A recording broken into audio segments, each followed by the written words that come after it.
Patrick Mahomes and Travis Kelce host Jared Goff, Amon Ra St-Brown, Aidan Hutchinson, and the Detroit Lions in Arrowhead for Sunday Night Football. This is going to be the game of the week, an interconference showdown, a battle from what was the opener a couple of seasons ago when the Lions pulled out the opening game of the year win in Arrowhead. Now, let's start with Brian Branch and the Detroit Lions, because that was a man who just had a coming out party as a rookie in that game out of Alabama. He has been a star for this team. The Detroit Lions defense has been great to start off the season. Did they give up a couple of deep plays? Did they have a susceptibility to give up the deep ball somewhat? That is a little bit of a concern. That's why I'm starting with that part of their defense, because I believe that is one of the keys to this game. As evidenced on that Monday night game, this Chiefs wide receiver core has three guys that ran sub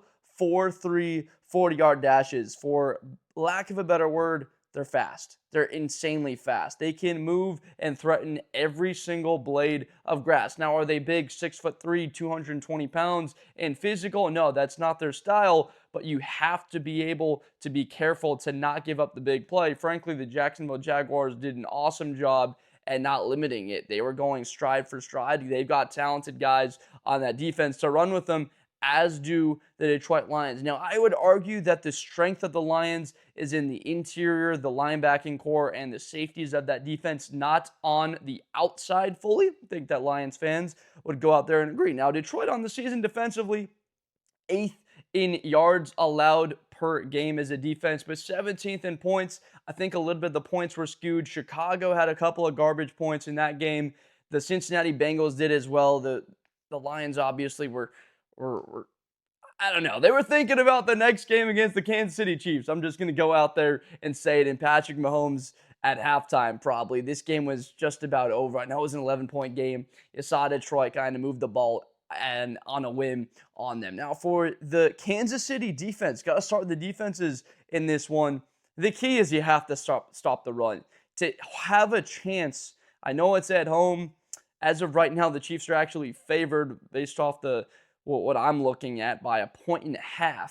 They need to be able to stop that attack first. Now, Spagnuolo, he's going to come out and try to disguise and make things difficult for Jared Goff. Now, you hear announcers say all the time they're going to disguise it. So what actually does that mean? Well, it's pretty simple. You come out with two high safeties, and then one comes down is in a robber roll. It looks like cover two. It turns into cover one, and you've got a safety playing in the middle of the field. Now, there's an example of where there's a safety in the middle of the field. Looks like it could be cover one or cover three, and that safety for Kansas City and Shamari Connor, who actually plays a little bit of a nickel role. He can rotate a little bit. He's got versatility as a defensive back. Drops to a safety, and in that, I think that there is a turnover coming from Jared Goff in this game. I believe he's really going to try and mix up the looks for Goff. How, as a quarterback and as an offense in this matchup, mitigate a little bit of the confusion that a great defensive play caller and coach in Spagnuolo can call? Well, it's a run game. Let's just simplify this thing, tape some of the stress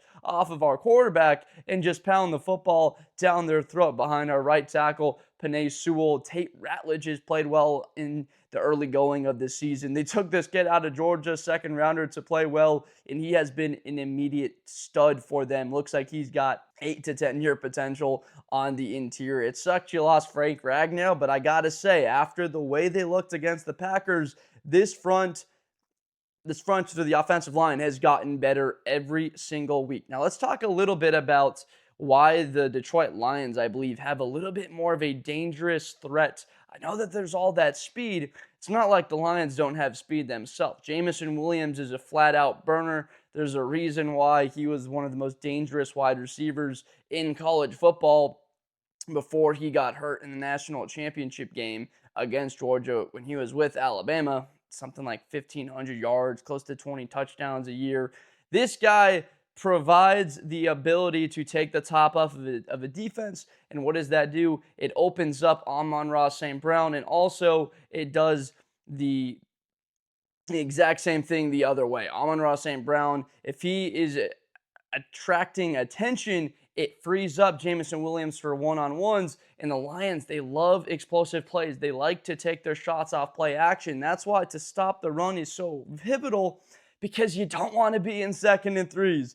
You don't want to be in 3rd and 1s with the Detroit Lions with 2 plays in their back pocket. You don't know if it's a run or pass. The linebackers have to respect the run, and then you get gashed over the middle of the field. Jared Goff has turned into one of the best throwers of the football over the middle of the field because he is a guy in Amon Ra St-Brown that I think is a top 5 wide receiver in the NFL now. Why? Because he just catches the football. He's reliable. He's a great blocker. You can see it in the way that he plays, that he's a selfless individual. That gets said a lot about him and the players on this offense. And then Sam Laporta, one of the best tight ends in football. Had the down year a little bit last year, but he's coming alive right now. This Lions offense is so difficult to defend because of that array of weapons. I haven't even mentioned David Montgomery yet, who's actually been running the football even better than Jahmyr Gibbs. You would think coming into a matchup like this or on the season that Jahmyr Gibbs would be the ultimate threat, but David Montgomery's actually had some of the explosive plays. He's been a monster for them on the season. But both of these guys are great. You have a little bit of that, the balance between them. It's awesome to watch. Really, it's one of the more well-oiled machines. Let's talk a little bit about Patrick Mahomes. Why don't we? Because I said Travis Kelce in the opener, and it's like, well, is he really still a star? He had a touchdown in the game against the Jacksonville Jaguars. I believe it was the opening score. If I'm not mistaken, his impact, he had a nice couple of catches, a play over the middle, important. He has just such a nice veteran feel to you as a safety blanket. Is he the same speed or the level he was as an athlete? No, he's not, but he's still just as smart and has that savvy. He's a tough cover for guys like Brian Branch, for a guy like Jack Campbell that's going to have to cover him throughout the day. Now, both of these teams are dealing with injuries. What has been huge for Kansas City has been the consistency of the offensive line, having the same continuity, having the same offensive line starting group together over the first 5 weeks of the season. I know Josh Simmons has been a little bit banged up, but what do you want to see from the kid? He just has gone out there and played despite being hurt.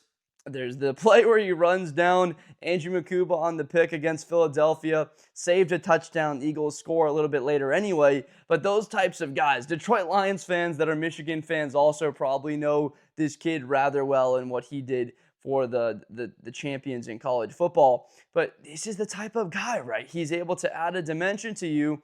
We will always see Aidan Hutchinson lined up at different times up against him. That's a very tough ask for him. That's a fun one. Michigan versus Ohio State on the edge. Aidan Hutchinson getting after him. He's certainly going to want to get the better of him. Some unfriendly competition. They've had good production out of Al-Qadim Muhammad. He's been very good. They've been having a little bit of success from Derek Barnes. So it's not just Aidan Hutchinson, who might be the best defensive player in the NFC. Great against the run and the pass. High motor. He looks just as good, if not better, than he did a season ago. He was in there with the safety. He's been playing unbelievable. They had 2 safeties in that game against Cincinnati, right? I want to say I was watching the game, but I know they had, I think it was 2. So that just goes to show you Jake Browning. I mean, if you feel a little bit for that guy, he had some struggles out there. Let's go into the special teams factor of this, because when you have 2 teams where I see the talents equated, I would argue that the Lions have a more complete roster at this point because they have an Amon Ra St-Brown, right? They've got a top 5 wide receiver. They've got a dominant number 2, and the Chiefs think they've got that in Rashee Rice. Not available yet. He's going to have to come back and play at a level he was, like he had been when we've seen him on the field and been available. But Xavier Worthy, they think they've got a 1-2 combo. They don't have both guys for this game. It's just Xavier Worthy, and he didn't quite play, or I should say didn't quite have the factor this past week that I thought he would after he popped a bit against the Baltimore Ravens. Really, it was Tyquan Thornton. He's been a nice surprise for Kansas City fans and the coaching staff to see him one of these 4-3 burners, and the balance with Hollywood St-Brown, not Hollywood, with Hollywood lights, camera, action, as Gus Johnson said. My man, this was a guy that was a whole bunch of fun to watch in college. Incredible story. Him, there's a podcast, Joel Klatt, Gus Johnson, they were talking about him, and just listening to those guys chop it up, it was really cool, and they broke down and went into his story. If you have the time to look it up, talking about it for a minute or two just wouldn't quite do it justice. I would do a little bit. Lions fan, Chiefs fan, Hollywood Brown has been a remarkable young man in his journey into the league, as have been a number of these guys. It's great to see this type of high-level football and how important it is for the Chiefs. They cannot afford a loss at home at Arrowhead. That cannot happen. Not with the Denver Broncos at 3-2. Not with the Los Angeles Chargers at 3-2. This is one of the most competitive divisions in football, and you get who does not feel at all sorry for them. Well, it's the Detroit Lions in the division that they have to compete in, where they have a gauntlet of a schedule to go through. Still a ton of tough matchups left on the schedule that they will be having to face. I really like this game to be close. I don't see it in the 30s. I don't see it in the teens for the scoring. When you match both of these teams up, they both stylistically look like neither of them is going to fully lean on the other. The Chiefs 13th in the league in yards per game allowed, 13th in points. As for a Spagnuolo defense, that's maybe not quite where you want it to be, getting those numbers up and being a little bit better. Offensively, 16th in yards. They got to get that up a little bit. I get that the numbers from the earlier part of the season skew a little bit to the lower side, not having all of your wide receivers there, Worthy in the injury, but they are 12th in points, so scoring 25 points a game. They are getting into the end zone, but like we talked about in other videos, red zone, it's so important. The whole flip of that game was Patrick Mahomes throwing that interception to Devin Lloyd. He comes away with it, a pick six. That flipped the whole game. It felt like the Chiefs were in control, even giving up the 14-point lead to Jacksonville. It just felt like Trevor would make the mistake. But instead of Trevor making the mistake, that would have ended the game. If they score a 7-point game, they get that ball and they punch it in, it's over. Instead, the Jags are up 7 when Trevor throws the interception. Chiefs tie it. Jags score to get the 3-point lead. 52-yard field goal. Chiefs go back the other way, and then the Jags go through it. And as a Chiefs fan watching, they're like, we can't get a stop on Trevor Lawrence in this team. Must have been very frustrating. Absolute must-win game. They want a shot at the AFC West title. It's time. It's go time now. You can't lose this game to Detroit. Don't care how good this team is. Do not care about their coaching and their level of physicality. That needs to be matched. It's at home. Sunday night football. Can already hear Chris Collinsworth breaking it down and talking about Patrick Mahomes and his ability. He's going to have a whole bunch of fun calling it. I wish I could get out there to that one. Unbelievable what that crowd and atmosphere will be like for it. So I appreciate you guys. But before I go, got to make a prediction, of course. I am going to go with the Kansas City Chiefs in a tight one, 26-24.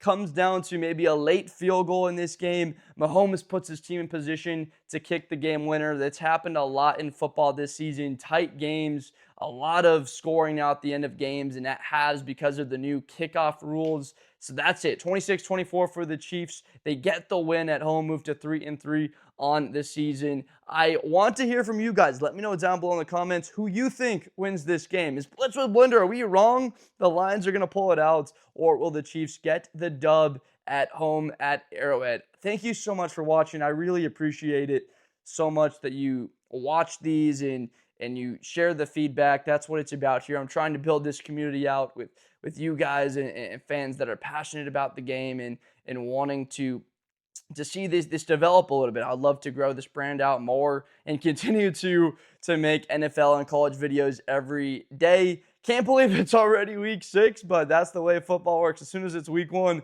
it's going to be week 13 before you know it. I appreciate you guys so much for watching. Thank you so much, and I'll see you next time. Best player in college football. That Georgia and Ohio State game, New Year's Eve, is going to be a classic. Josh Blunder, hi everybody, I'm Josh Blunder. To the 40, 35, 30, Espinosa to the 20.